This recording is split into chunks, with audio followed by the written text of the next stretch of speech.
Good morning, everybody.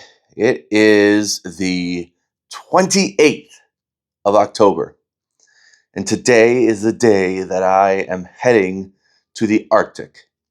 I am starting to get a little excited. The nerves are a little bit there, just simply because um, when Tara and I put the flight dates into our calendar, we had put them in as Eastern Standard Time. So all along, I'm like, oh, I'm going to be flying out at 5 o'clock tonight.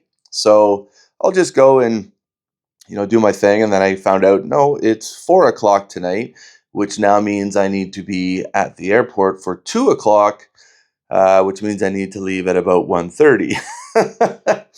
So needless to say, you're always kept on your toes when you're on these journeys. So today, though, I am going. You can see all my stuff is packed. I'm going to check out a little bit early here, and then I got to head over to Henry's camera store, pick up a few extra batteries and whatnot, and then it's like Tara and I were just talking. Was today kind of a waste of a day, and I could have gotten up early. I could have went out shooting at a couple of marshes and ponds in the nearby area, but I was up late and went down and had a hearty breakfast. Listen, I got to tell you, if you're heading to Churchill or even to Winnipeg as a stopover, the Hampton by Hilton is an incredible hotel. It's not badly priced. I mean, you can see the room, right? You get a desk, you get your TV, you get your bed, lots of space to move around in. But their hot breakfast is awesome, and I missed it yesterday because I slept in. But yeah, they had eggs, bacon, hot oatmeal, waffles, breads, yogurt, cereals. They had it all, and it's all included. So they've also got a pool. They've got a hot tub. I wish I could have. I was going to go use those, but I figured don't really want to travel with a wet swimsuit. So anyhow, that's kind of the plan for the rest of the morning. I'm going to check out here, and then I'm going to hit up Henry's, as I said, and then I figure because by then, like right now, my stuff's going to be in storage here. There's no sense just coming back and sitting around in the lobby of the hotel. I might as well head right to the airport. I never did get a chance to talk about what happened in Toronto, but long story short, to those of you who are photographers, and even to those of you who are on anxiety medications or depression medications like I am, and really any medications, just be careful. Take a look at them before you travel, because you might find out that it screens across as explosives. um, so yeah, when I got to Toronto, I got through security and they pulled me aside and they had to basically rip apart my camera bag, my computer bag, um, and then like piece by piece, lens by lens, camera by camera, they had to do their little swab.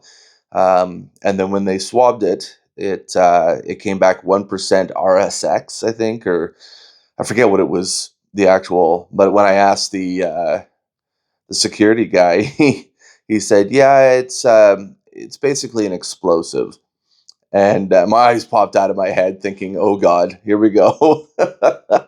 But we figured. I mean, I didn't care. I was happy to oblige. I had lots of time before my flight, which is why I don't mind being a little earlier today, because I presume I'm going to go through the same thing. And here's the reason why: if it wasn't the medication, because I had put a pill in my pocket, and just before that, right, I had touched all my camera gear. For anxiety, just going into the airport and whatnot. But I also had the Eclipse optical cleaning solution, which is under 100 milliliters, so you can carry that in your carry-on. Uh, and I had that in my one camera bag, and I literally Monday, Tuesday, Wednesday, one of the days this week or last week, I cleaned all my glass, wiped down all my lenses, and so we figure it probably was the optical cleaning solution. So um, I'm sitting here today when I was packing up, and I'm like, should I put that in my check? And I'm like, no, because if I put it in my check luggage, then I'm going to be searching for it. So I'm just going to leave it in there. and I'll be there early, and I can go through the same thing again if I have to. Listen, at the end of the day, they're just doing their jobs. And, this guy was really, really kind. He was trying to put things back in where they were, where he got them out of. At one point, he just looked at me and he said, "Hey, man, like, I don't know." He's like, "You might have to put this all back." And I said, "Hey, it's all good. I get it. I get why you're doing it. And I'm absolutely glad that you're taking your time to figure it out, because I'm not sure how happy I would be if I was on a flight with somebody who was screened for explosives and nobody did anything about it." So, anyhow, that's the long story. And you're always, when traveling, you always have a lot of unique situations that can happen. And so I always try to be prepared for it, and take it in stride. And surprisingly, I haven't been too stressed out in the travel so far. Tara knows how much I hate traveling on my own. I mean, I love it once I get there. It's the to and from that I don't really care for, because a lot of people, a lot of stress. You're trying to make flights, you're trying to make trains, you're trying to make shuttles. So at the end of the day, you just got to try to keep a cool head, and you kind of keep in the front of your mind what it is you're doing, where it is you're going, whether it's a vacation to see friends, uh, fun in the sun, or like what I'm doing, to go on a pretty incredible journey, expedition to the subarctic of Canada.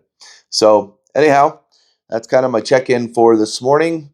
I don't know what I'll be able to do from here until possibly tomorrow, because once I do get on the flight, it's a 2.5 flight straight north, and we will land in Churchill, I think, sometime around 6:30, give or take. And then I'm sure it's going to kind of be a whirlwind from there, because I'll be picked up by the CNSC, the Churchill Northern Studies Center. Then we'll make the journey out to um, their location, which is about, I think it's 20 minutes or a half hour outside of Churchill. And then I'll be getting my bags in, getting settled, meeting people. It's a dorm room style, so they can sleep up to 84 people, I believe it is. And each room has 4 bunks. You have your own desk, your own closet, your own kind of reading lamp. So I'm gonna be setting up all night here, and getting ready. And most of the folks that are gonna be there are typically going to be a part of their Lords of the North tour, which is, I think it's 6 or 7 days, where I'm going to be there for 14 days, I think it is total. So anyhow, thanks for following along. I'm going to keep trying to bring stuff to you. I'm going to keep trying to kind of walking you through my thoughts, what this means to me, the different things that I go through when I can, tips and tricks, when I can, information.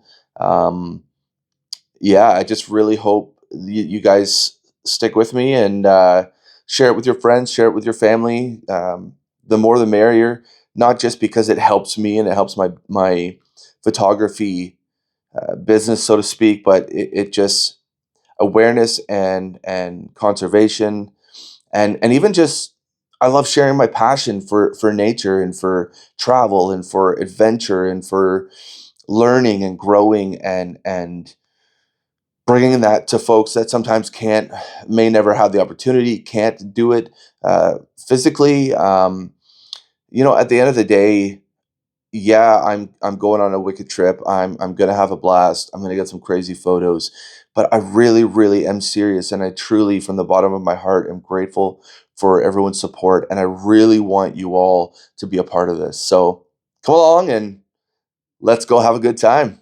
See you on the flip side, guys.